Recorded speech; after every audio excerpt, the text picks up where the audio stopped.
रूस के कजान शहर में ब्रिक्स का 16वां सम्मेलन है। पश्चिमी प्रतिबंधों की मार झेल रहे रूस के लिए ये सम्मेलन बेहद खास है।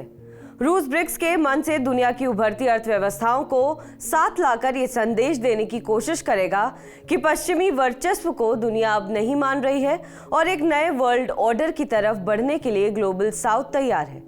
इस संगठन में एक साथ दिख रहे कई देशों की आपस में भी दुश्मनी बेहद गहरी है, जिसमें एक चिंगारी लगते ही पश्चिमी देशों के खिलाफ महज खड़ा करने के रूसी सपने को झटका लग सकता है।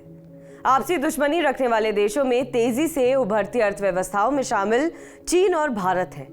दुनिया के सबसे बड़े trade choke points Suez canal रखने वाला मिस्र इथोपिया के साथ नील नदी पर बन रहे रेंसा डैम के चलते तनाव में है। वहीं मध्य पूर्व के बड़े खिलाड़ी यूएई, ईरान भी शिया सुन्नी और गाजा मुद्दे पर एक दूसरे को पसंद नहीं करते हैं। आइए जानने की कोशिश करते हैं कि इन देशों की दुश्मनी कितनी गहरी है और कैसे ये ब्रिक्स को नुकसान पहुंचा सकते हैं। ब्रिक्स समिट से पहले एक अच्छी खबर आई है कि भारत और चीन ने लद्दाख सीमा पर 2020 से जारी तनाव को सुलझा लिया है। हालांकि दोनों देशों के तनाव के पीछे का ये बेहद छोटा हिस्सा है। भारत चीन का विवाद लद्दाख सीमा तक सीमित नहीं है, बल्कि पूरे साउथ एशिया में वर्चस्व, व्यापार और कई अंतर्राष्ट्रीय मुद्दों से घिरा हुआ है। भारत और चीन के बीच 1967 में एक बड़ी जंग हो चुकी है। इसके अलावा belt and road initiative, Hind महासागर में लगातार बढ़ती चीन की घुसपैठ और भारत के पड़ोसी देश पाकिस्तान, बांग्लादेश, श्रीलंका, मालदीव आदि में भारत विरोधी गतिविधियों के चलते दोनों देशों के रिश्ते खराब रहे हैं। हालांकि उम्मीद जताई जा रही है कि ब्रिक्स समिट में पीएम मोदी और चीन के राष्ट्रपति शी जिनपिंग की मुलाकात हो सकती है और रिश्तों में सुधार की पहल हो सकती है। मध्य पूर्व में इस समय जंग चल रही है। ईरान इस तनाव में सीधे तौर पर शामिल है। वहीं यूएई, अमेरिका और इजराइल के एक मजबूत अलाय की भूमिका निभा रहा है। शिया सुन्नी की पुरानी दुश्मनी के साथ साथ यूएई और ईरान में भी अब गाजा युद्ध को लेकर भी तनाव बढ़ गया है।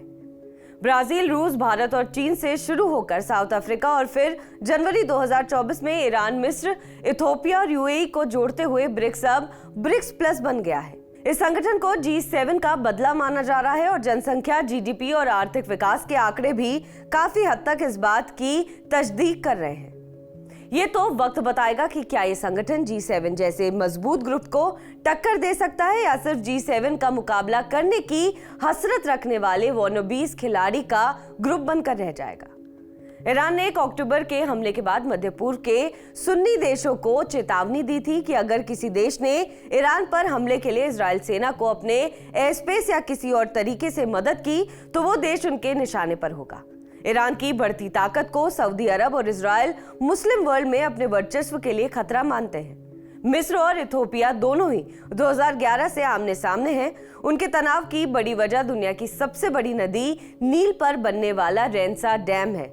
इथोपिया के बिजली संकट को कम करने के लिए 2011 में इथोपिया ने रेंसा डैम को बनाना शुरू किया था।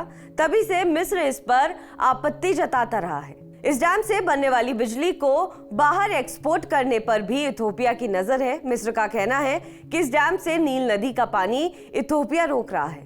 मिस्र खेती और पीने के पानी के लिए नील नदी पर बहुत निर्भर है। कई मौकों पर यह तनाव जंग में बदलने की हद तक भी पहुंच गया है। हालांकि अब दोनों देश ब्रिक्स में शामिल हो गए हैं। जानकार उम्मीद जता रहे हैं कि ब्रिक्स के बड़े देश चीन, रूस और भारत की मध्यस्थता में दोनों देशों के बीच समझौते पर पहल हो सकती है।